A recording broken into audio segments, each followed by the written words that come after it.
This is the Hofstra Radio Alumni Audio Yearbook, and today is November 14th, 2024. Please tell us your name and the years you were at Hofstra Radio. Pete Silverman, this is my 12th year working at Hofstra Radio. Okay. Well, thank you so much for joining us and taking the time to share some stories. What titles or positions have you had at Hofstra Radio? Assistant Professional in Residence and Professional in Residence. Okay. Very good. So just before we started to record, I mentioned that these questions were designed in mind with former students and people who came in from high school or joined the college, but that's not your situation. You made your way to Hofstra Radio slightly differently. Would you mind talking a little bit about your career before you came to WRHU? Yes. Well, I went to Georgetown University and I joined the college radio station, worked there.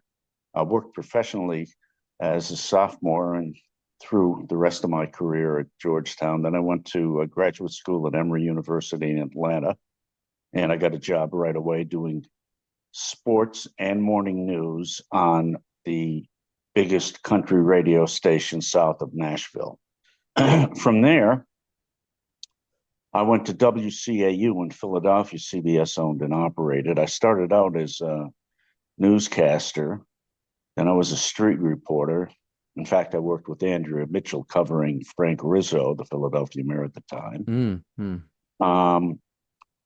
Then I became the sports weekend guy. Someone passed away, so I got the job. And then I did a nighttime talk show, Monday through Sunday through Friday, 6 nights a week.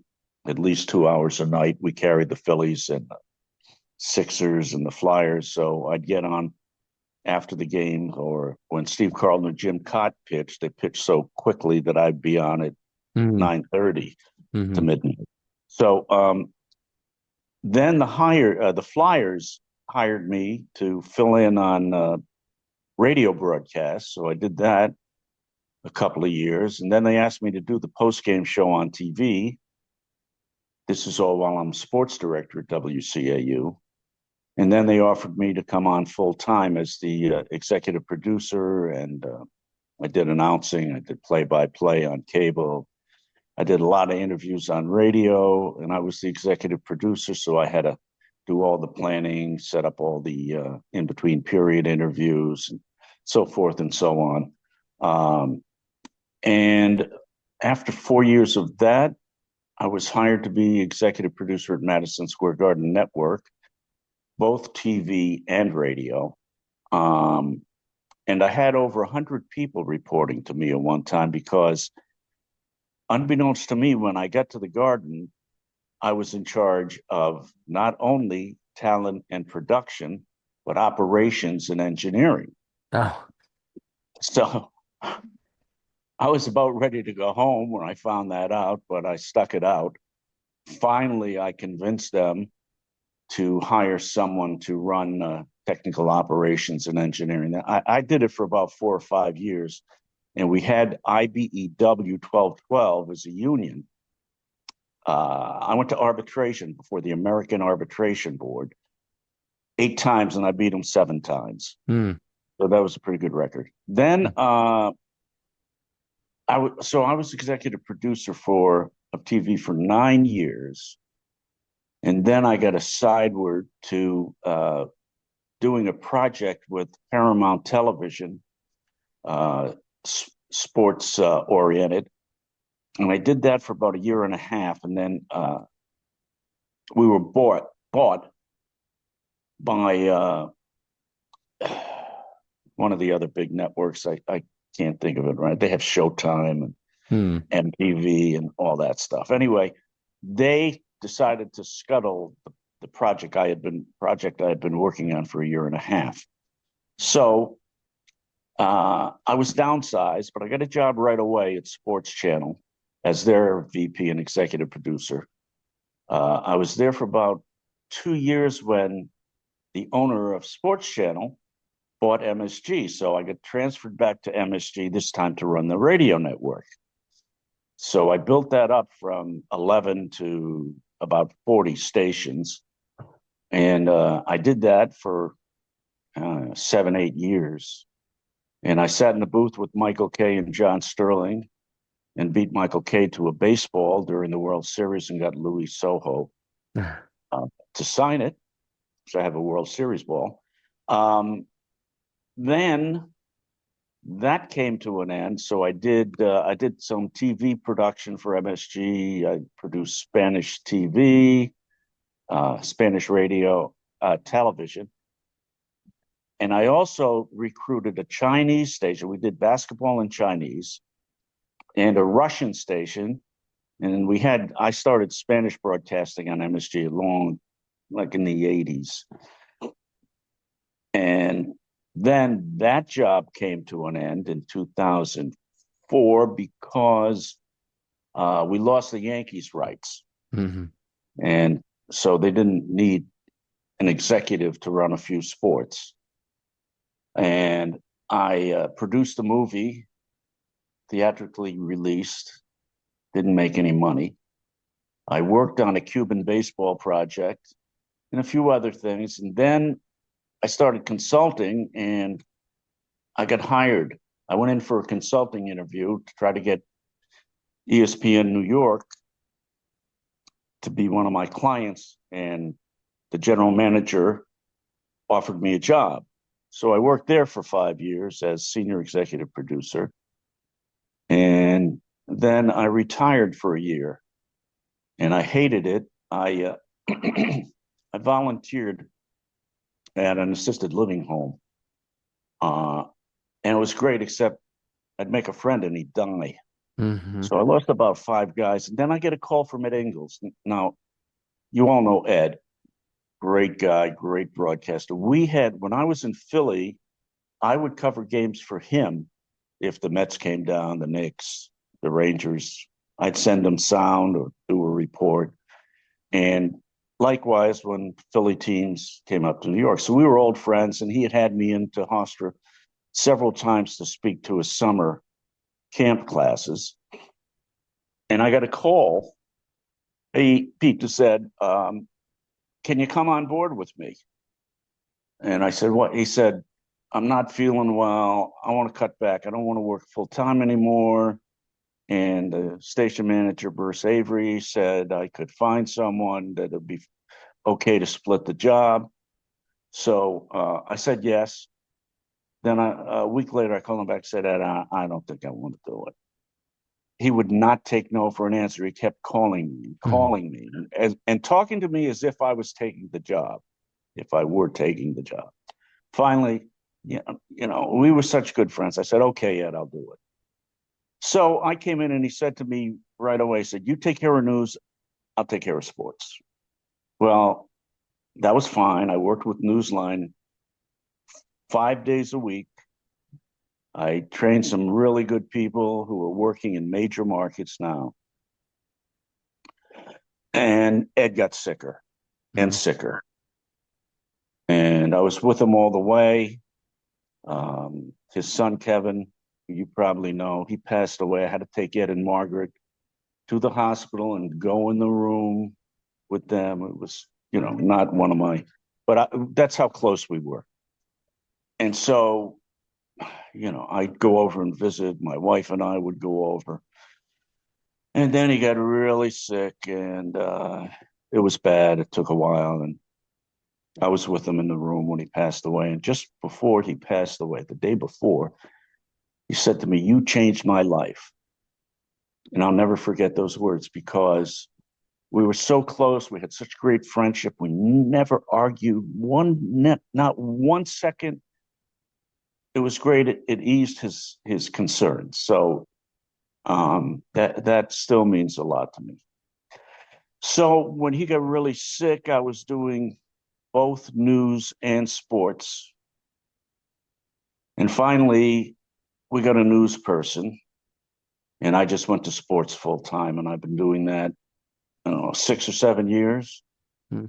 Um, I have usually 80 students a year, and I have 15 who are really motivated, dedicated, hardworking, and they have positive attitudes. So that gives me a lot of joy, a lot of pleasure. Plus, I get off the couch Hmm. and don't have to watch YouTube or Netflix all day. I bet they keep you busy. I'm sure of it. Oh yeah, they do. I had 9 students come in today, and I was ready to leave at 5, and I didn't leave till they just kept coming. Uh-huh. So Yeah. that makes me feel good that they want to talk to me. So I teach them how to, because I was on camera and learned how to dress and put on makeup. I do that for them. Guys come in, oh, can you tie my tie? Hmm. Does this look all right? And the next step is makeup. I hired Walt Frazier at MSG, and when he was inducted into the NBA Broadcasters Hall of Fame, the only person to be in both the Players Hall of Fame and the Broadcasters Hall of Fame. Wow. Wow. He mentioned several people who were influential, and he saved me for last. And he said, Pete Silverman gave me confidence, and he taught me how to put on makeup. So I learned that from when I was doing TV for the Flyers. I had to learn to put on makeup. We had a cameraman who was also the makeup artist at the NBC station. So he taught me how to do that. And I like to pass along the great things that people teach me to other people. That's such a theme in so many of the conversations I have with people who've been at Hofstra Radio is that you learn something from someone and then you pass it along, and it's this constant stream of information and innovation and helping each other out, and it's such a wonderful thing to hear that you've had this career with so many wonderful people, and now you're doing that for these students who are coming up through Hofstra Radio. That's just amazing. What a journey. Yeah, Um, it's rewarding. And I want to say that I learn a lot from the students because when they ask me a question I don't know, I have to go and do the research. yeah.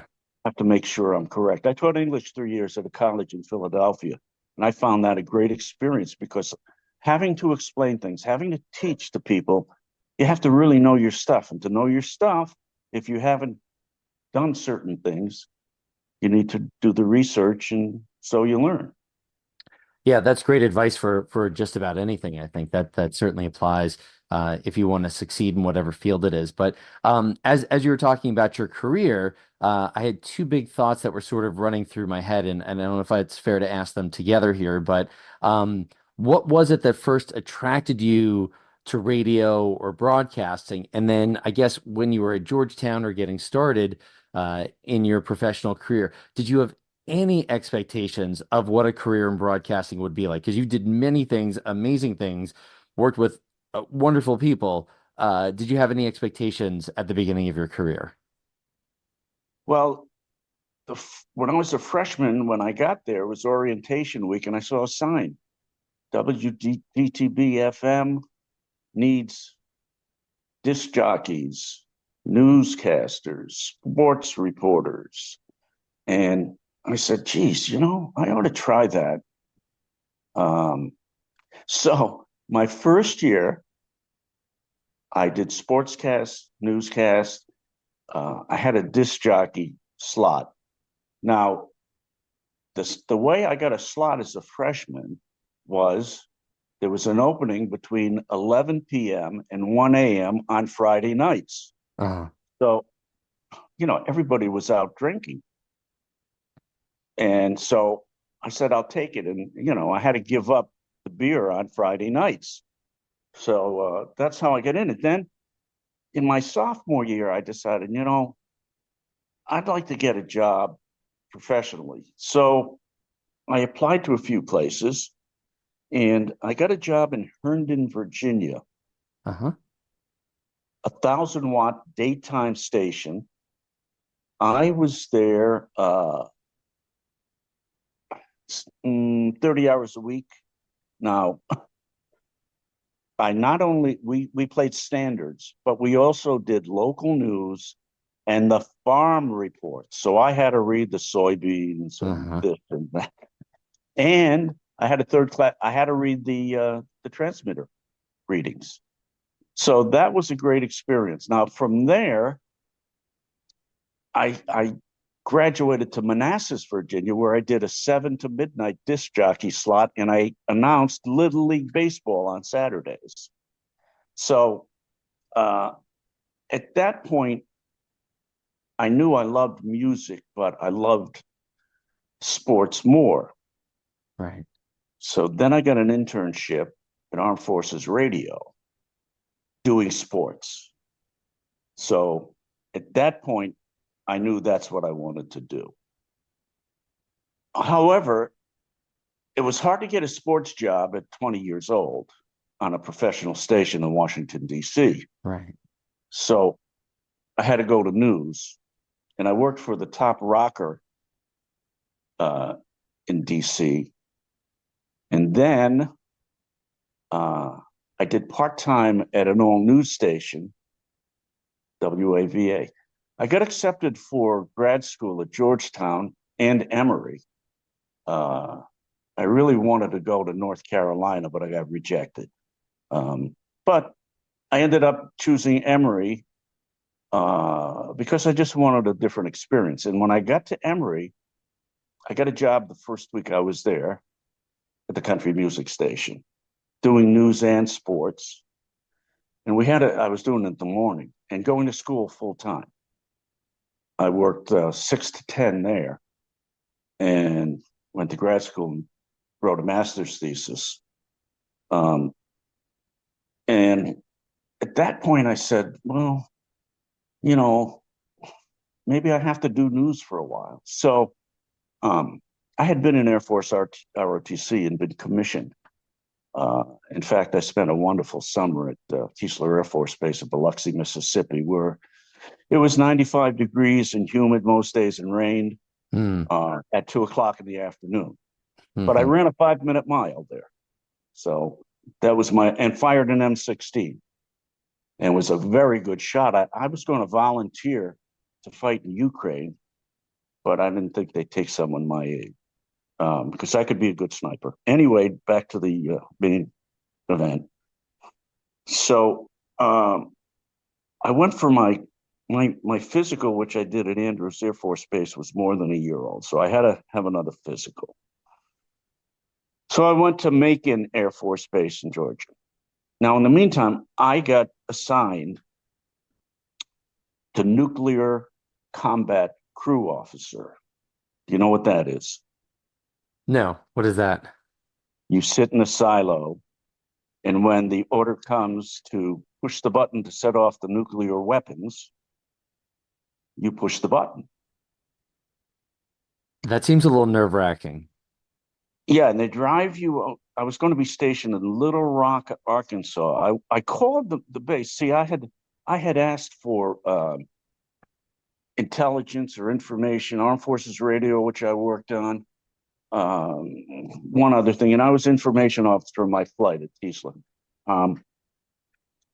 So I called base that did the assignments, right, Pat, and I asked them, why did they assign me to that? And the guy said, well, I'll read off the qualifications. He read off the qualifications. The only qualification I met was I had a degree. But what he couldn't tell me was that was an extremely high clearing for the service. My brother was in codes and was on his way to the Bay of Pigs when it was called off. Wow. So, and my father was in World War II and he was offered a field commission. So, and my grandfather chased Pancho Villa in Mexico with General Pershing. So they must have done some research and said this, high security clearance. Anyway, I went to Macon. I said, listen, I'm not trying to get out of my assignment, but I'll get migraine headaches. I cannot be in a silo for 4 years. So fortunately, the Vietnam War was winding down. And so they offered me to resign my commission with an honorable discharge. So I did. I got 4 years of my life back. And then I got a job at WCAU in Philadelphia doing news. And at that point, I said to myself, I want to be a foreign correspondent. Hmm. But then, as I think I told you before, the sports job came up. So I said, you know what? I'm going to give this another shot. So that's how it happened. Wow. So when you went to Georgetown, were you thinking of radio or broadcasting, or what did you plan to study? Well, I majored in history, Hmm. minored in French. I was a very good French student. In fact, I took the top course at Georgetown, and I was chosen to be a tutor. They had a tutor system for diplomats and diplomats' families. Hmm.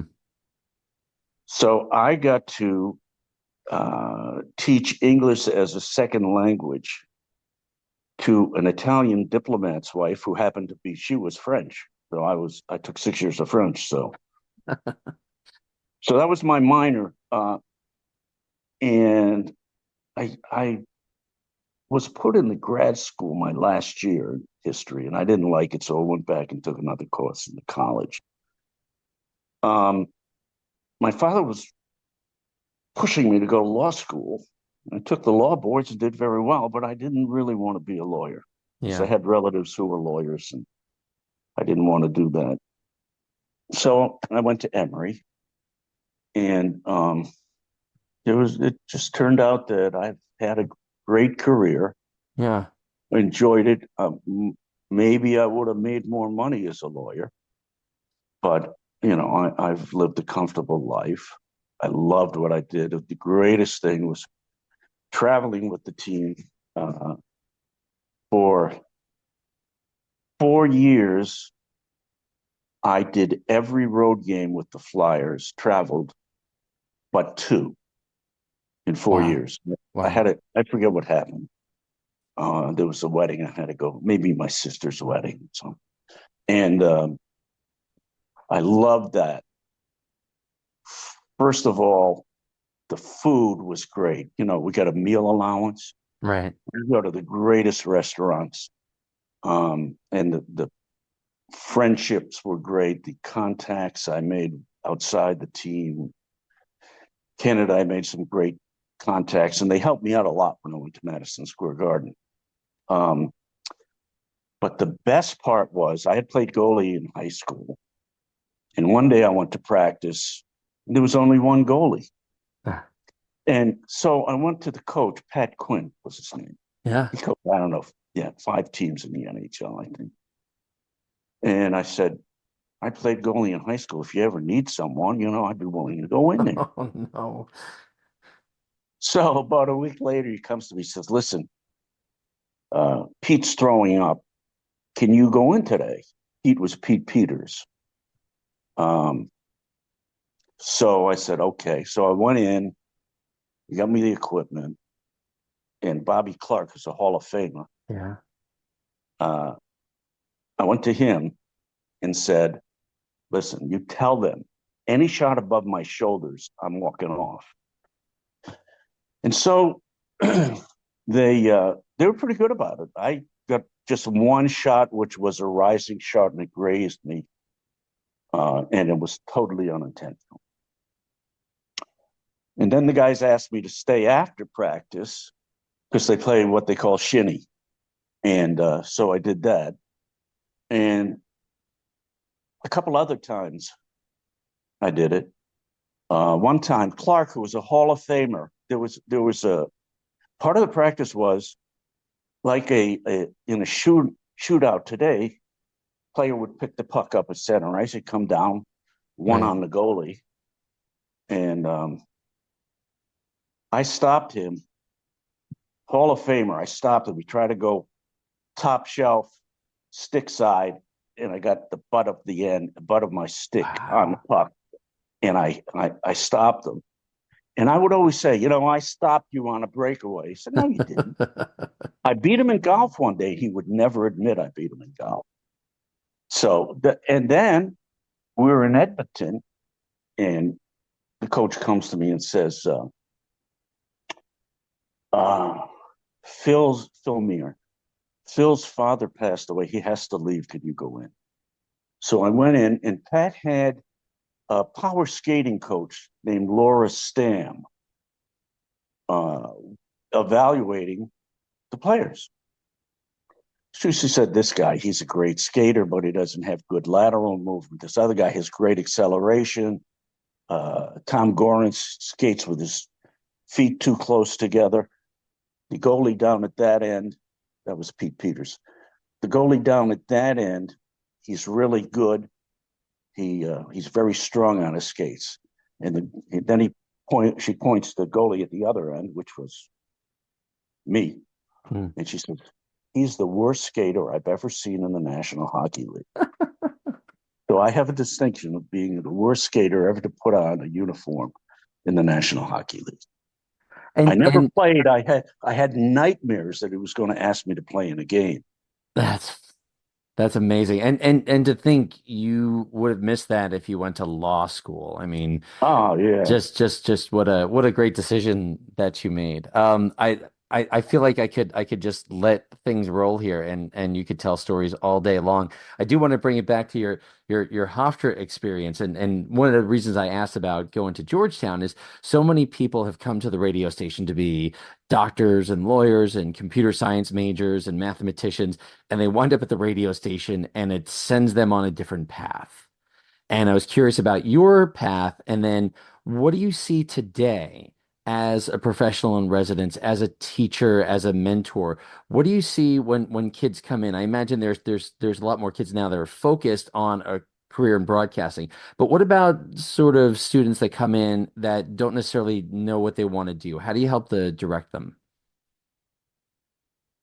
Well, when I was doing news, I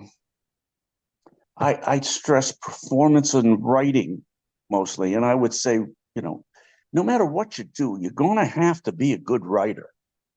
Whether you're in advertising, whether you're sale, whatever you do, and you're going to have to learn how to talk well. I hate to use this word. I'm not going to use it. As far as grammar goes, I'm about as tough as they come. Mm. So I try to straighten out their grammar. I try to improve their writing. I can tell quickly whether they're there for fun, the experience, to make friends, or some that are serious. And so I try to teach everybody, but the ones who don't ever come to me or ask a question or don't have any motivation to be in broadcasting, I just don't have enough time I don't chase people. Mm-hmm. But the ones who want to learn and want to be either writers or broadcasters, because I wrote for my college paper too, I spend a lot of time with. And some of them still call me for advice. In fact, there was one news director. Her name is Kimberly Donahue, spelled like Donahue, but she pronounces it Donahue. Mm. So she became news director, and she really wanted to become a pro. So, I coached her, and I write great recommendations. I challenge anyone to write a recommendation that's as good as mine. I'm being egomaniacal, but I do write great recommendations for great students. So she got a job in Topeka, Kansas. I kept checking on her, and everything was going great. Then she has older parents, and she's from Philadelphia, so she wanted to get closer to Philadelphia. So she got a job in Charleston, West Virginia. And then she decided she got an offer from Louisville, Kentucky. And at the same time, she got an offer from St. Louis. So she called me, and, I coached her through the whole thing. I told her to take the job in St. Louis, and she took the job in St. Louis, and she's doing reporting, and she sends me her reports. She sent me she's on TV. She sent me one just this weekend, and we're friends, I ask her, how's her boyfriend doing? And so Sunday I texted her, so when are the nuptials? And she sent me back a photo of her hand with no ring on it. She said, "You tell me." And I said, "I hope I can remember your name when it happens." So that's one. And then we had a student get a job this year in Grand Rapids, Michigan, doing sports. We have another one in Hartford who came up through South Carolina. One in Indianapolis via Green Bay. One on the Nebraska network who started in the Upper Peninsula of Michigan. Mm-hmm.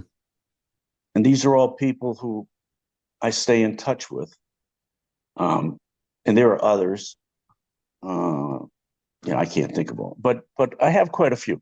And so each year I have 12 or 15 students who are really, I have a sign on my whiteboard in my office. And it's in I have 6 statements in 5 languages. The first one is be prepared. And I say, no matter what your job is, you have to be prepared. Mm-hmm.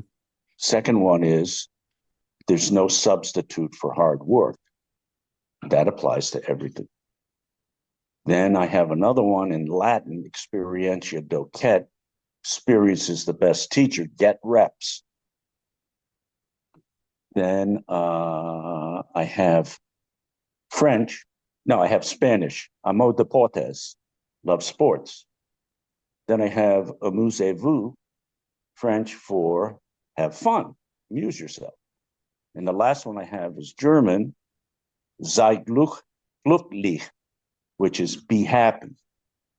On the other side of the board, I have Mr. Rogers' keys to life. 3 keys to life. 1, be kind. 2, be kind. 3, be kind. So I've thought about changing them, but haven't come up with anything better yet. So, when the students come in, when they come in the first time, I go through the whole thing. And I have some sports questions. Most of them are Boston oriented, like the greatest hitter in the history of baseball. Ted Most Williams. championship, Ted Williams. Most world championships in the NBA. Most world championships in baseball this century, Red Sox. And I have one other one. Patriots. Most Super Bowl titles. Patriots are tied with the Steelers. And I have a big, Bruce gave me a big wall hang of a year that the Red Sox, Patriots, Celtics, and Bruins all won. I get a lot of joy out of it. I think the students, I have one student now.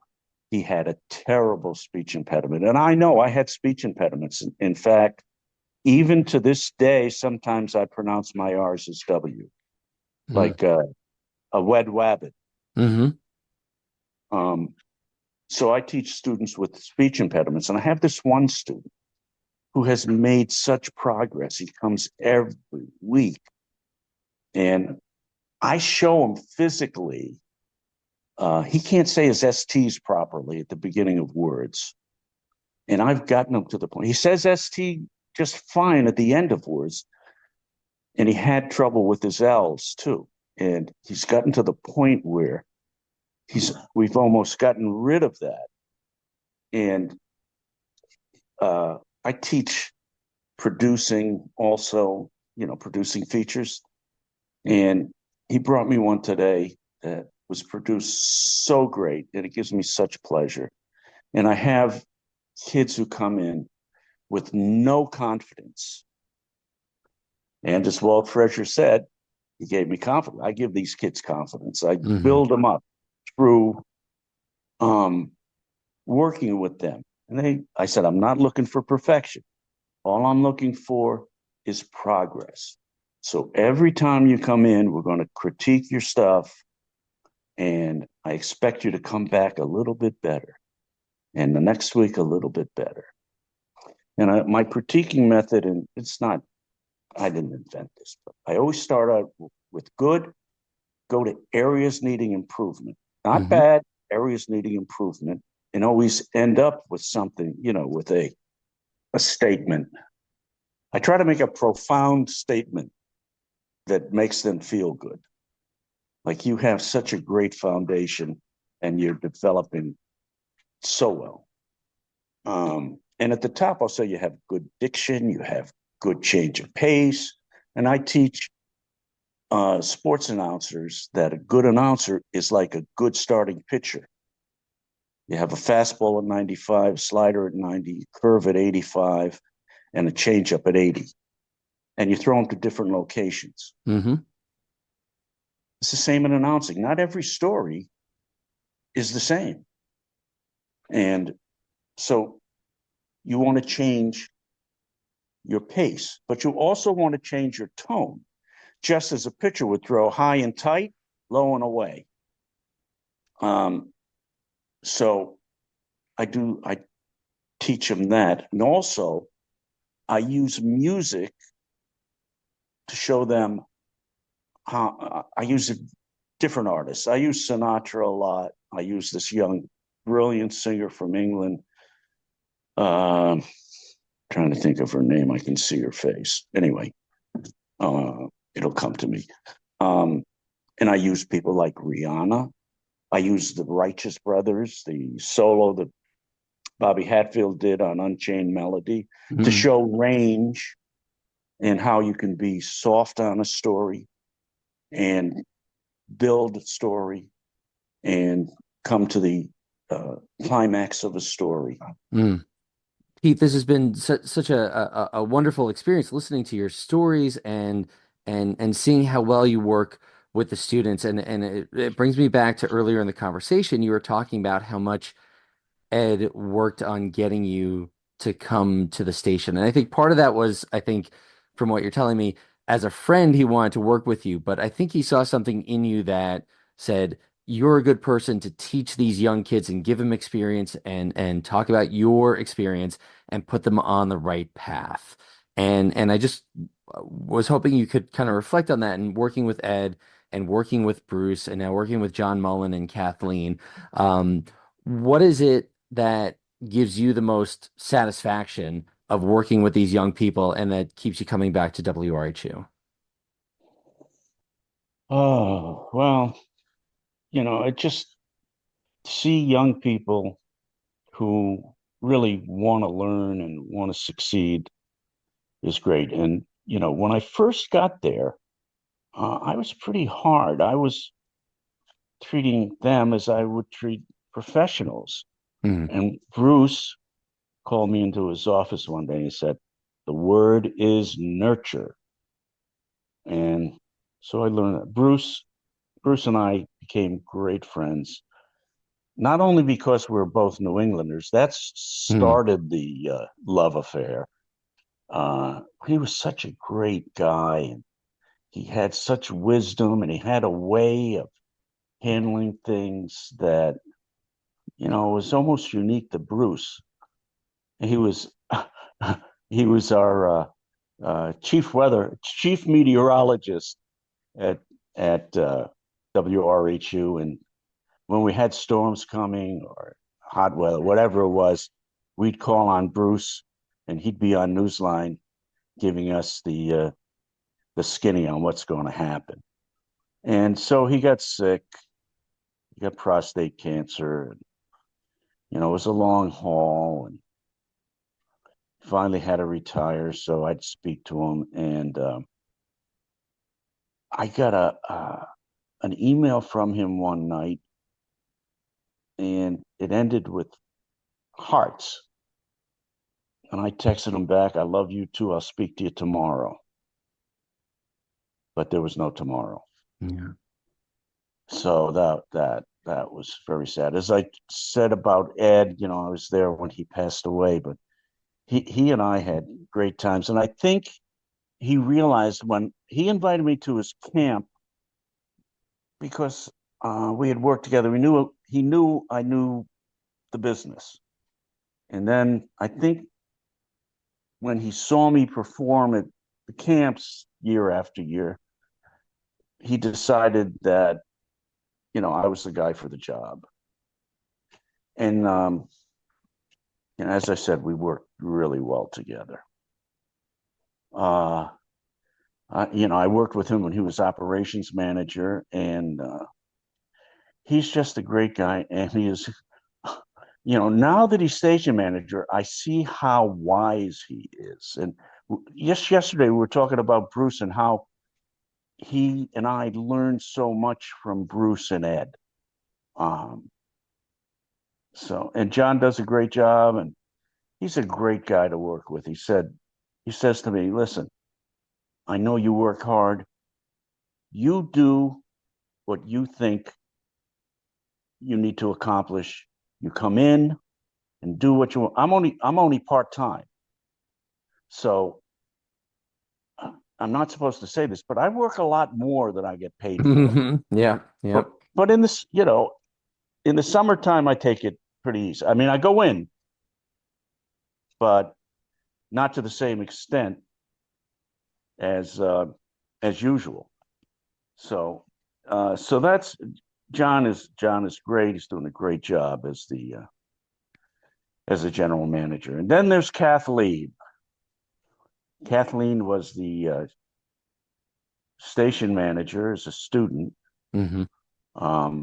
And she married Matt, who she went to school with. And they have 5 children. Yeah. And she's such a great influence on the students. And one thing she does great is, I'll use the term, that's bullshit. She will tell the students that they're not telling the truth, or, they're not going about it the right way. So she's sort of a traffic cop for us. Plus, she does a show with Eileen. Kathleen is a great asset. She knows the technology. She knows the station backwards and forwards. So we have great help. And then there's Dual. I can't pronounce her name. She was originally of the Hmong people who were Montagnards during the Vietnam War, and they come from Laos, and some of them are in Vietnam, and some were in Cambodia. And she's doing news. She works for NPR. She's a newscaster. She was a foreign correspondent. In fact, she volunteered her time this summer and went to the Ukraine. Wow. So she's a big help. So we have a great staff, and it's sad that Ed and Bruce are gone. Especially sad that Bruce died too young. Yeah. Ed had a good long life. He was 87. I'm sure when I get to 87, I'm not going to think that, that's a good long life. I'm going to want to hit 90. And then when I hit 90, hopefully I want to hit 100. I'm so glad you used the word earlier with Bruce about nurturing. I remember when Bruce started, I was a senior at the radio station, and he came in raring to go. He had big plans, and he wanted to do all these things. And I encouraged a lot of it, but he was very much set on doing the things the way he wanted to do. And although we only worked together about 5 or 6 months, I kept saying, you got to take some time and get to know these people, and let's figure out what they bring to the table, and figure out a way to make your system work. And from what I understand, it worked. It might have taken a little while, and I'm sure I wasn't the only one who told him that. But that's such a commonality. Kathleen and John and Ed and yourself and all these amazing community volunteers. The nurturing and the sharing and the encouragement. Oh, and man. I'm so glad you're carrying that spirit on. This is Pete. This has been just such an amazing conversation. I feel like I'm ready to have another conversation tomorrow night. Anytime. And just listen to you for an hour and just enjoy the stories. Thank you so much for being part of the Hofstra Radio community and sharing your stories. I love this. Thank you, Brian. I really loved it too.